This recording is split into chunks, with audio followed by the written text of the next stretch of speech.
ہمارے پاس بھی اگر طاقت ہو، ہمت ہو، کوئی مجبوری نہ ہو تو کسی کی بات ماننے میں حرج نہیں ہے، جائز بات کو قبول کر لیا جائے، تسلیم کر لیا جائے۔ کسی کا اگر دل رکھا جا سکتا ہے تو اسے تکلیف میں نہ ڈالا جائے۔ حضرت عتبان بن مالک رضی اللہ تعالیٰ عنہ ایک جگہ امامت کرتے تھے، پھر ان کی نظر کی بینائی کا مسئلہ ہو گیا، مسجد آنا جانا ان کے لیے مشکل ہو گیا، تو وہ حضور کی بارگاہ عالی مرتبت میں حاضر ہوئے،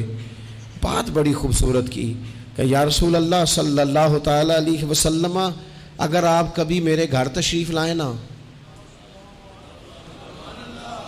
لنگ کئی مہینے تے برس گئے تے تیری دید نو دیدے ہی ترس گئے،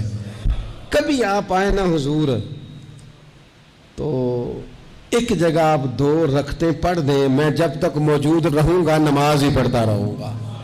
میں اس جگہ کو سجدہ گاہ بنا لوں، وہیں اللہ کی عبادت کروں۔